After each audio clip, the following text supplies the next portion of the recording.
Awesome. Great to be here. This is a little bit unusual just because we compete in 2 days, and we're fired up about that. What I mean by unusual is this press day is very close to competition.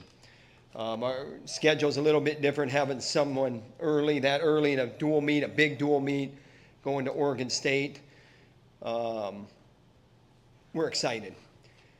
So I imagine you have questions, and I will answer them. How's that? Mike Finn, first question. Imagine that. Tom, obviously transfers are common now in college athletics, and obviously you have a lot of transfers. Could you give us a little background on the group that you brought in, and what was the key to really get them? Is it like a recruiting, what you may have done when they were freshmen? There's two ways to get transfers. One is they go into the portal, you have a need for them, and you recruit them. We did that with Parco. There's other ways when wrestlers want to leave the program that they're currently in. They have good academic standing. They meet progress toward a degree. We cannot recruit them. And then they would choose to apply, accept admission if they're admitted, and they would go that route. Really, anybody with good academic standing that meets all of the progress toward a degree can go anywhere at any time. The rules have gotten so liberal that way. So to answer your question, there's a lot of ways to transfer. There's a lot of ways to skin a cat, and I'll tell you that if certain personnel fit our roster needs, we're open to it. I don't have an opinion on whether or not that's good or not, good for athletics or not. We love it. The more that want to be here, the merrier. We love it. What is the key for a successful transfer, especially for those who came from a program like Arizona State, where I think Zeke Jones might be a lot different from a Tom Brands? So how does that work out? Zeke Jones is a worthy opponent. I got enough problems running my own program to try to evaluate what's going on in his program. But for them to adapt to you is what I'm saying, as opposed to...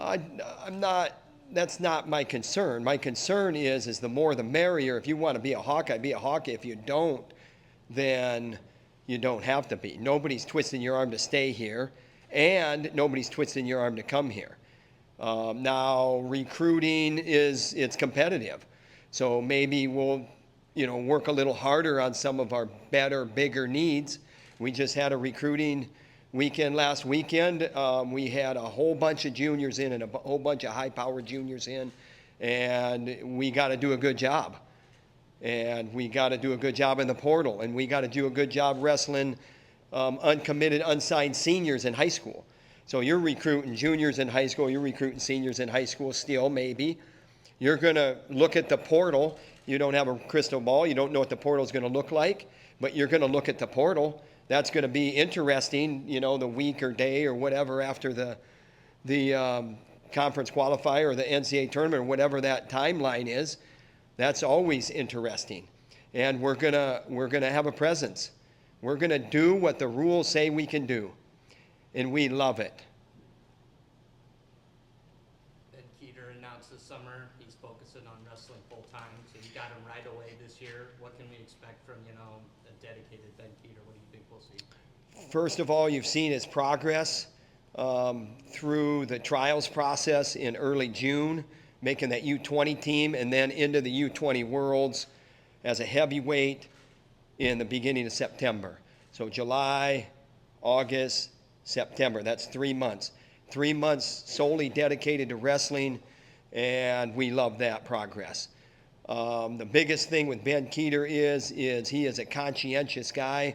I think that's a good trait anytime, especially when you're young, is that you want to make sure that your I's are dotted and your T's are crossed, meaning it's good enough just isn't going to cut it.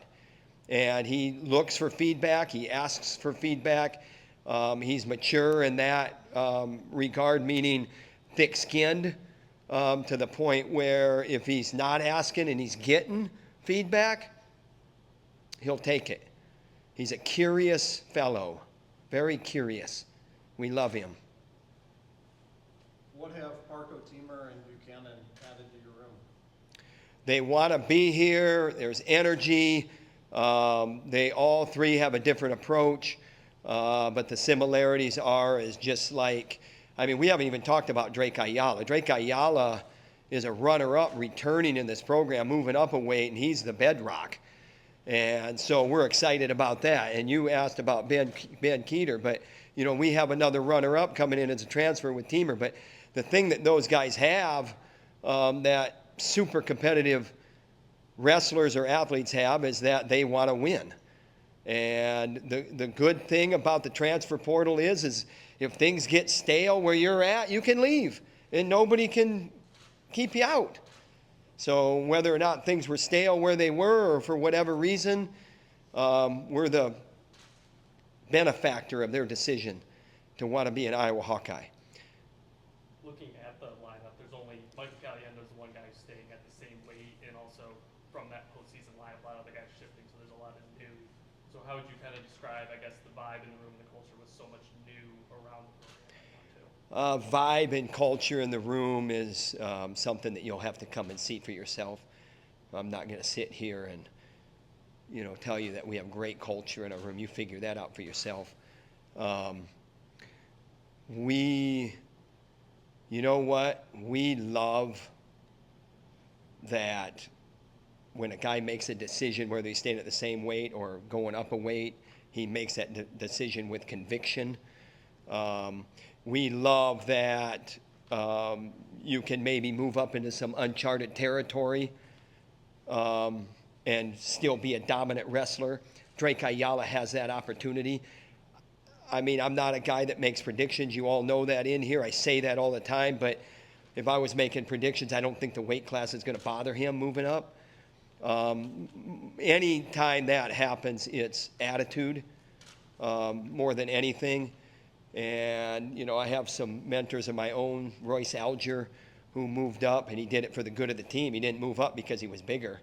He went from 167 to 177 his senior year, and he made a statement and was a two-time national champ at two different weights.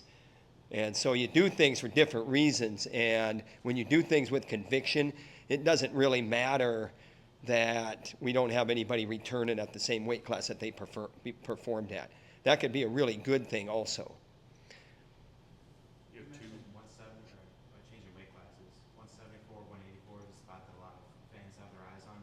Where do those two weight classes stand as we sit today, and do you expect that to change entering the season? We love Petrik Kennedy, who just got back from Albania. We love Nelson Brands. We love Gabe Arnold. We love, who else aren't they talking about? Who aren't they talking about? We love Angelo Ferrari. He's an 84-pounder. We love all four of those guys, and there's nothing wrong with sorting things out amongst friends. How's that? We love it. We love the competition. What have you liked about Angelo Ferrari so far since he's been here? I mean, things that you could guess that all super talented and driven young athletes, the characteristics that they have and possess. And he's probably got them to a little bit better degree. What has Ryder Block shown you in his second year with the program? He had a lot of time off, and he's determined. He skewed curves on his healing process. Our medical team is top-notch. He's a beneficiary of that, and we're excited to see him on the mat. We also have Colin Schriever there. We're pretty deep at 41. Juice Rhodes is there. Jesse Ibarra is there. He's up a weight. He could probably go 33, 41. You know, and sometimes you never know. You don't have a crystal ball, so you never know. You could be surprised with, you know, what happens. But Ryder Block, love his approach every day. Love his approach through his strengthening and rehabbing, or whatever you want to call it. And we're ready to go. We're going to Oregon State. We leave tomorrow. And it will be his first competition in a Hawkeye singlet, even though, as freshmen can wrestle in Hawkeye singlets, but, he had that issue. So he's excited, his family's excited, we're excited, the fans are excited. Hey, take advantage of your opportunity now, stud. Don't look back. Don't make this a quarterback controversy. You've got two four-time Montana State champions on your roster, in Leif and Kean. What can Leif do to kind of help Kean through the step up from a smaller populous state? It's a long ways from home, and Leif Schroeder is an incredible leader in our room. ISAC, things that, where he's paying attention to the landscape and what student athletes are going for. He's a voice. He's a voice for our team. He's been a voice. He's been a great leader. He's doing his student teaching right now. He's going to be a great educator and mentor. And he's doing that with Kean. Kean Hernandez has a sister in our program as well. She just graduated last year. She's a manager for us, has been, and she's still around, working for the Hawkeye Wrestling Club a little bit and doing a lot for us still. We love her. We love the family. We love Kean that he's here. And we just love everything. You ask about culture. Holy mackerel. I've sat up here and talked about how much I love it. And so it must be pretty good. Must be pretty good. Tom, what have you seen from your 125-pounders this offseason? We have seen that two are probably emerging, Cruz and Peterson. That's not a surprise. Peterson had a procedure, and he's come out well with that. He's 10 months post. We love his fire. We love his drive. We love his approach.